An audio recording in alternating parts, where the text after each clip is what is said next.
এই সর্বকনিষ্ঠ team member হিসেবে আপনার সাথে পরিচিত হওয়া is very important and please from today do not consider me as your managing director, consider me as a new member of your team.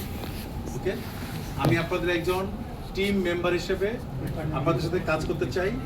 আপনাদের cooperation দরকার, আপনাদের সাজেশন দরকার, আপনাদের অংশগ্রহণ দরকার, আপনাদের কন্ট্রিবিউশন দরকার। সেটা আমরা গোয়িং ফরওয়ার্ড সবাই মিলেই প্ল্যান করবো কীভাবে কাজ করা যায়। বাট আজকের বিষয়টা ছিল যে আপনাদের কাছ থেকে দোয়া নেওয়া এবং পরিচিত হওয়া।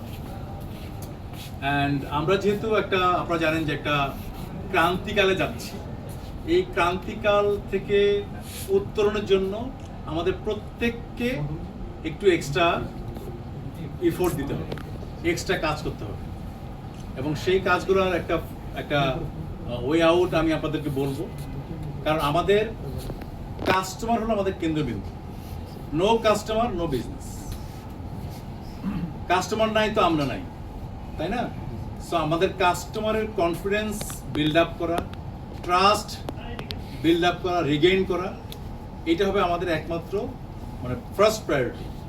এবং সেটা করার জন্য আমাদেরকে কীভাবে কাজ করতে হবে সেটা আমরা এই সম্মিলিতভাবেই একটা সিদ্ধান্ত নিব। আপনাদের কাছ থেকে সাজেশন আপনারা সামনে আসেন, আপনারা সামনে আসেন, আপনাদের কাছ থেকে সাজেশনস নেব, আপনাদের আমরা কিছু সাজেশনস দিব, যাতে করে আমরা সবাই মিলে একটা মিনিংফুল ওয়েতে সামনে আগাতে পারি। ঠিক আছে? আর এই ক্রান্তিকালে আমরা যদি আগের মতো সেই মোটামুটি 8 ঘন্টা কাজ করি, 10টা থেকে 6টা, তাহলে কিন্তু আমরা এই গ্যাপগুলো ফুলফিল করতে পারবো না। আমাদের একটু এক্সট্রা এফোর্ট দিতে হবে। এই এক্সট্রা এফোর্ট মানে আপনাদেরকে এখন 8 ঘন্টার জায়গায় 12 ঘন্টা কাজ করতে হবে। এই 12 ঘন্টা কাজ তার মানে সকাল 10টা থেকে রাত 10টা, সেটা কিন্তু আমরা চাই না। আপনি 8 ঘন্টাই কাজ করবেন, কিন্তু 12 ঘন্টার এফোর্ট আউটপুট দিতে হবে। মানে এক্সট্রা এফোর্ট দিয়ে 12 ঘন্টার কাজ 8 ঘন্টায় করব, সেটা আমরা চাই। এবং আমরা যখন এক্সট্রা এফোর্ট দিয়ে কাজ করব, তাহলে কি দরকার? কাজের মধ্যে একটা আনন্দ দরকার। মানুষ যেই কাজটা করতে আনন্দ পায় সেটাই বেশি করতে চায়। তো আমরা যদি কাজের মধ্যে একটা আনন্দ খুঁজে পেতে পারি, আনন্দ নিয়ে কাজ করতে পারি, তাহলে কিন্তু এই কাজটা করতে সবাই বেশি স্বাচ্ছন্দ্য বোধ করবে, তাই না? তো তাহলে আমরা কি করব, যে কাজের মধ্যে যেন আনন্দ থাকে, আনন্দ নিয়ে যেন কাজ করতে পারি, সেই পরিবেশ আমরা এখানে এনশিওর করার চেষ্টা করব। তাহলে আমরা কি করব, কাজ বেশি করতে পারবো। এবং কাজের আমাদের মূল বিষয়টা হলো, অবজেক্টিভটা হলো যে কাস্টমার ফেরায় আনা আমাদের ব্যাংকে। যেটা বললাম, no customer no business. So কাস্টমারদেরকে ট্রাস্ট গেইন করে কনফিডেন্স ফিরিয়ে এনে কীভাবে করা যায়, সেইভাবে আমরা কিন্তু সম্মিলিতভাবে সিদ্ধান্ত নিয়ে আমরা সামনে আগাবো। অ্যান্ড আমরা একটা ভালো পরিবেশে কাজ করতে চাই। আমরা চাই যে আমি আপনাদের একজন টিম মেম্বার হিসেবে থাকতে, do not consider me as managing director of your bank, consider me as a new team member of your bank. তাহলে আমরা কী হবো, টিম প্লেয়ার হতে চাই। এবং টিম প্লেয়ার হলে সবাই মিলে ঐক্যবদ্ধভাবে কাজ করব, সম্মিলিতভাবে কাজ করব। আমাকে দেখে আপনারা দূরে চলে যাবেন সেটা আমি চাই না, আমাকে দূরের থেকে দেখে কাছে আসবেন সেটা আমি চাই। তাহলে কি হবে, যে আমাদের মধ্যে একটা আন্তরিকতা থাকবে, একটা পরামর্শ ইজিলি যেন আমাকে দিতে পারেন, আমি যেন দেখা হলে আপনাদেরকে একটা পরামর্শ দিতে পারি for the betterment of the bank. তাহলে কি হবে, আমাদের মধ্যে কাজের গতিটা বাড়বে। কাজের গতি যদি না বাড়ে, তাহলে কিন্তু আমরা আগাতে পারবো না। তো আমাদেরকে সবাই মিলে, এই যে আমাদের 16,000 মানুষ, আমি যখন চিন্তা করি এত প্রবলেম কীভাবে সলভ হবে, আবার অন্যদিকে যখন দেখি যে আমাদের 16,000 ইয়াং এনার্জেটিক ব্রাইট ফেসেস আছে, তাহলে তো আমরা অনেক অসম্ভবকে সম্ভব করতে পারি, তাই না?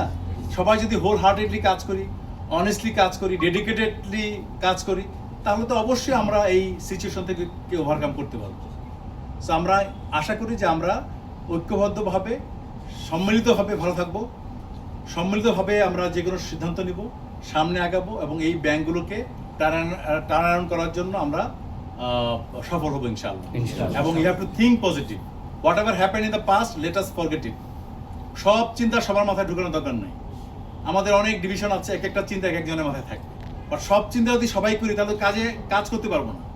এক একটা চিন্তা এক একজনের এক একটা গ্রুপ অফ পিপলের মধ্যে থাকবে, তাহলে আমরা সেই চিন্তা নিয়ে সামনে আগাতে পারবো। ঠিক আছে? আর সব চিন্তা আপনারা আমার মাথায় দিয়ে দেন, আর আপনারা ফ্রি হয়ে যান। আপনারা ফ্রি হয়ে সামনের দিকে আগান, কাস্টমারের কাছে যান। কাস্টমারের কাছে যদি আমরা গিয়ে যত যেতে পারবো, কাস্টমারের সাথে যত, কাস্টমার শুধু টাকা চায় তা কিন্তু না, কাস্টমার ভালো সার্ভিস চায়, কাস্টমার ভালো ব্যবহার চায়, ভালো পরিবেশ চায়, তাই না? টাকা তো চাবেই, সব কাস্টমারই টাকা চাবে, টাকা টাকা রাখবে, টাকা নেবে, এটাই স্বাভাবিক। এবং এটা এই ব্যাংকই এখন মানে রাষ্ট্রীয় ব্যাংক, তাই না? একটি স্টেট ওন ব্যাংক। এই স্টেট ওন ব্যাংকে মানুষের কনফিডেন্স অটোমেটিক্যালি আসবে যখন আমরা আস্তে আস্তে সবাইকে ভালো সার্ভিস দিতে পারবো। তাদের টাকা পয়সা যে আস্তে আস্তে এখন তারা অনেকে নিচ্ছে, অনেকে তো ব্যাংকে ফিরে আসতেছে। আমাদের আলহামদুলিল্লাহ এখন ট্রানজেকশন কিন্তু বাড়ছে, মানুষের আস্তে আস্তে ফিরে আসতেছে। এই ফিরে আসার জন্য আপনাদেরকে কাজ করতে হবে, এবং আস্তে আস্তে যখন এটা ফিরে আসবে, কাস্টমার আসা শুরু করবে ব্যাংকে, আসতে শুরু করেছে, এটা যখন গতি আরো বাড়বে, অটোমেটিক্যালি আমরা ঘুরে দাঁড়াবো। ঠিক আছে? এবং আমরা যেন সবাই সম্মানের সাথে কাজ করতে পারি, অনেস্টলি কাজ করতে পারি, হোল হার্টেডলি কাজ করতে পারি। Respect to the individual is very important in the organisation. আমরা সবাইকে সম্মান করব, একটা ফ্রেন্ডলি অ্যাটমসফিয়ারে কাজ করব, এবং কাস্টমারও এসে যেন স্বাচ্ছন্দ্য বোধ করে, সেই পরিবেশ আমরা এখানে এনশিওর করতে চাই। এবং সেটি এনশিওর করতে পারলে আলহামদুলিল্লাহ আমরা সবাই মিলে কিন্তু এই ব্যাংকগুলোকে টার্ন করতে পারবো। পারবো তো ইনশাআল্লাহ? ইনশাআল্লাহ। তো আমাদের জন্য দোয়া করবেন, আর যেই দোয়া চেয়ে নিতে হয় সেই দোয়ার কবুল হোক, সেই দোয়ার থেকে যেটা আমি চেয়ে নিব না সেই দোয়ার গুরুত্ব অনেক বেশি, তাই না? তা আমার জন্য দোয়া করবেন যাতে করে আমরা আপনাদের সাথে মিলেমিশে কাজ করতে পারি, আপনাদের মুখে হাসি ফেলতে পারি। ঠিক আছে? এবং আমরা এখানে কোনো ভেদাভেদ যেন না থাকে। ওকে? আপনাদের কোঅপারেশন, সাজেশন এবং আপনাদের হোল হার্টেড অংশগ্রহণ ইজ ভেরি ইম্পর্টেন্ট। আশা করি আমরা সবাই মিলে একটা ভালো কিছু করতে পারবো, এই বিশ্বাস রাখছি। আবার কথা হবে, দেখা হবে ইনশাআল্লাহ। আসসালামু আলাইকুম।